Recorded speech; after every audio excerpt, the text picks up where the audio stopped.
তো বাবা আসসালামু আলাইকুম। ওয়ালাইকুম আসসালাম। বাবা তুমি তো কক্সবাজার থেকে অনেক রকমের শুটকি কিনছো, এগুলো একটু রিভিউ দিবা আমার চ্যানেলে? অবশ্যই, কেন রিভিউ দিব না।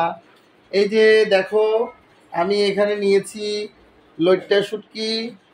লইট্টা শুটকি এটা হচ্ছে মিয়ানমার থেকে এসেছে, মিয়ানমারের তৈরি লইট্টা শুটকি। এটা পড়েছে, কেজি পড়েছে 1300 টাকা কেজি। তারপর এটা হচ্ছে ছুরি শুটকি, এটা হচ্ছে আমাদের কক্সবাজারে তৈরি হয়, এটার কেজি পড়েছে 1300 টাকা। এটা হচ্ছে চিংড়ি শুটকি, এটা এই যে প্যাকেটটা, এই প্যাকেটের দাম পড়েছে 400 টাকা। এটা চিংড়ি শুটকি, এটা ছোট ছোট এই শুটকি দিয়ে ভর্তা বানানো হয়, শুটকির ভর্তা। এটা সুন্দরবনের শুটকি, এই শুটকির দাম পড়েছে কেজি 1000 টাকা করে।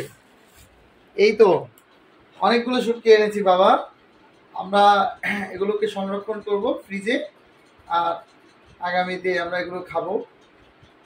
তো বাবা হ্যাঁ, সব মিলায় কত টাকা হয়েছে আমাদের?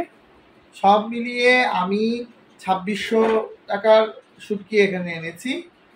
আরও আনতে পারতাম, কিন্তু এগুলো সংরক্ষণ করা এইসব সমস্যার কারণে আমি আপাতত আনিনি। পরে আমি আবার আবার গেলে তখন আবার নিয়ে আসবো ইনশাআল্লাহ। ইনশাল্লাহ। ওকে বাবা, আসসালামু আলাইকুম, আল্লাহ হাফেজ। ওয়ালাইকুম আসসালাম।